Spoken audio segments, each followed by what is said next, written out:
అంటే 2014 ఎన్నికల్లో తిప్పేస్వామిని మీపై ప్రయోగించిన వైఎస్ జగన్మోహన్ రెడ్డి ఈసారి ఉషాశ్రీ చరణ్ను మీపై ప్రయోగించబోతున్నారు. అంటే ఇప్పటి నుండినే వాళ్ళు అంటే హనుమంతరాయ చౌదరి కానీ ఆయన కుమారులు చేసే పనులు కానీ క్షుణ్ణంగా పరిశీలిస్తున్నారు. 2019 ఎన్నికల్లో విజయం సాధించడానికి ఇప్పటి నుంచే వాళ్ళు పావులు కదుపుతున్నారు. అంటే 2019 ఎన్నికల్లో ఉషాశ్రీ చరణ్తో మీరు తలపడి గెలవగలం అనుకుంటున్నారా? 100% she's an on local. This is caste based politics అనేసి జగన్ గారు ప్రయత్నం చేస్తున్నారు. క్యాస్ట్ బేస్డ్ పాలిటిక్స్ ఎక్కడ కూడా ఇదేనట్టు ఏడా సరే ఇది లేదండి. అది పక్కా caste based politics. Who is she అండి? ఎవరండి ఆమె? ఈ నియోజకవర్గానికి ఏం సంబంధం అండి? ఏం చేశారండి ఇక్కడ వచ్చి? ఏం అవగాహన ఉందండి నియోజకవర్గం పైన ఆమెకి? డబ్బులు దండిగా ఉన్నాయి కదా, ఇంకే కావాలండి? రాజకీయాల్లో రాణించాలంటే డబ్బులు ఉండాలి. డబ్బులు ఉంటే చాలు, రాజకీయం అదే వస్తుంది. ఆమెతో డబ్బులు దండిగా ఉన్నాయంటే డబ్బులు ఆ కాలం రాజశేఖర రెడ్డి జమానాలోనే ఉందండి. ఇప్పుడు లేదు ఆ పరిస్థితి. మోడీ వచ్చాడు, డబ్బు అనేది దొరకకుండా వాళ్ళకు కూడా డబ్బు కానీ పుట్టదండి. వాళ్ళకి ఏదైనా అసెట్స్ రూపంలో ఉండొచ్చు. భవిష్యత్తులో మోడీ వచ్చేసాడు, ఎక్కడ డబ్బు అనేది ఉండదండి. డబ్బు ఎన్నికల్లో డబ్బు ప్రభావం ఉండకపోవచ్చు అండి. భవిష్యత్ ఎన్నికల్లో 2019 ఎన్నికల్లోనే డబ్బు ప్రభావం ఉండకపోవచ్చు. 100% ఇప్పుడు ఉండే రకంగా ఇదే రకంగా మోడీ ఉంటే 2019 ఎన్నికల్లో డబ్బు ప్రభావమే లేదు. ఆమె ఏదో రియల్ ఎస్టేట్, బెంగళూరులో భర్త రియల్ ఎస్టేట్ వ్యాపారం చేస్తున్నాడంట. ఇక్కడ వచ్చి ఏదో డబ్బు ఉందని వచ్చేసి అంతా రావచ్చు. ఎవరైనా ప్రజలకు సేవ చేయడానికి ఎవరైనా రావచ్చు. ఏదో ఆశ పెట్టుకొని మేము 2019లో ఇది చేసుకోవడానికి, మళ్ళీ వచ్చి దోచుకోవడానికి, మళ్ళీ చేసుకోవడానికి అనే రకంగా అంటే ఏది కుదరదు. 2014 వరకు రాయదుర్గంలో టీడీపీ అభ్యర్థి కావాలా అని జరిగి 14లో టికెట్ ఇయ్యని పక్షంలో తక్షణం పోయి మళ్ళీ వైఎస్ఆర్ పార్టీలో చేరుతుంటే ఇంకా వాళ్ళ అవకాశవాద రాజకీయాలు అనేసి ప్రజలందరూ గమనిస్తున్నారు. ఇంటింటికి పోయి మేళమోది చెప్పినా కూడా ఆమె మాట వినే పరిస్థితి అయితే కళ్యాణదుర్గం ప్రజలు చాలా వివేకవంతులండి. ఎప్పుడు ఎవరికి ఎట్లా ఓటేయాలో ఖచ్చితంగా ప్రజల అమాయకులైతే కాదు, చాలా ఇంటెలిజెంట్గా ప్రవర్తిస్తారు. అలాంటి వాటిని ఏమీ ఎవ్వరు హర్షించరు. వాళ్ళని వైఎస్ఆర్ పార్టీని అంగీకరించారండి కళ్యాణదుర్గం. ఇక్కడ మాకు సైనికులు ఉన్నారు, తెలుగుదేశం సైనికులు ఉన్నారు ఇక్కడ. వాళ్ళు పోరాడతారు. ఆమె ఎందుకు వచ్చింది అనే దానికి వాళ్ళే పోరాడతారు, కానీ ఎవ్వరు ఏం చెప్పరండి. మీరు చెప్పండి, ఎమ్మెల్యే గారు మీరు చెప్పండి. ఇప్పుడు 2019 ఎన్నికలు వస్తే రఘువీరారెడ్డి తిరిగి కళ్యాణదుర్గం నుంచే పోటీ చేసే అవకాశం ఉందని చెబుతున్నారు. ప్రస్తుతము మీరు అభివృద్ధి చేయడం లేదు, మీ కొడుకులంతా మీ పేరును చెడగొడుతున్నారు. దీంతో ఈ పరిస్థితుల్లో ఇప్పుడు ఎన్నికలు పెట్టిన హనుమంతరాయ చౌదరిపై రఘువీరారెడ్డి సునాయాసంగా గెలుస్తాడు అని కాంగ్రెస్ పార్టీ వాదులు అంటున్నారు. మీరేమంటారు దాన్ని? అది పూర్తిగా అబద్ధము. హనుమంతరాయ చౌదరి యాక్టివ్గా ఉంటాడు, నెంబర్ 1. నెంబర్ 2, వాళ్ళు చేసినటువంటి ఆరోపణలు ఎవరు నేను ఒప్పుకునేవాడు కాదు.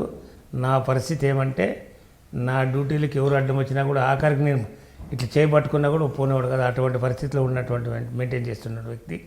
నా కొడుకులు చెప్పినా కూడా ఎవరు కూడా ఇక్కడ ఏడ కాంట్రాక్ట్ చేయొద్దని. ఏదైనా వాటి అదైతే గాలి వరలు అయితే మనకు సంబంధం లేదు, ఇది ప్రభుత్వం సంబంధం కాదు.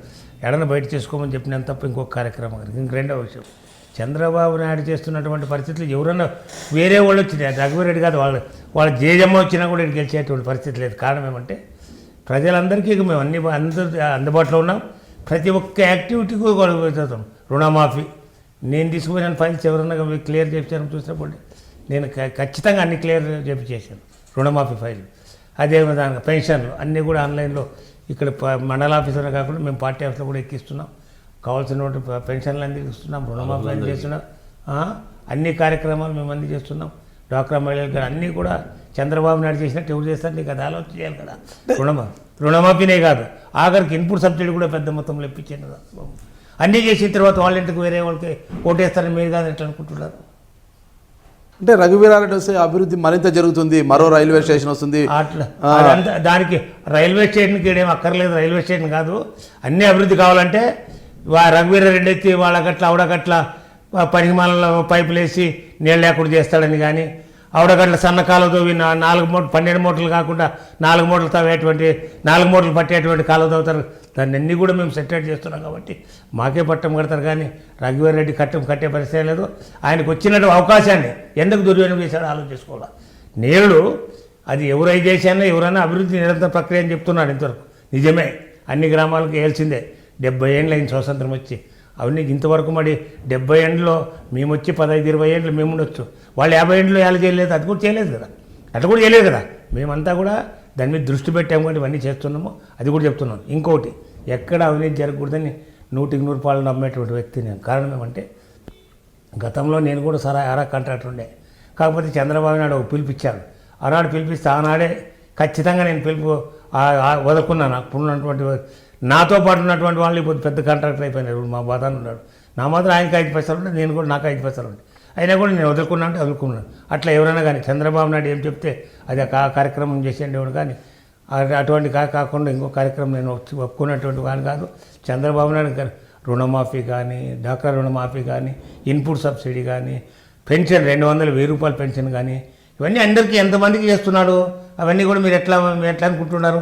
310 కోట్లు దాదాపు ఈ నియోజకవర్గానికి వచ్చింది. ఒక అట్ ఏ టైం ఇప్పటికే ప్రతి గ్రామానికి పోయినా కూడా 50-60 మంది ఒకేసారి 50,000 రుణమాఫీ అయిన. నేను ఎమ్మెల్యే ఉన్న హనుమంతరాయ చౌదరిని, మీరు హై డ్రీమ్ మీడియా చూస్తున్నారు.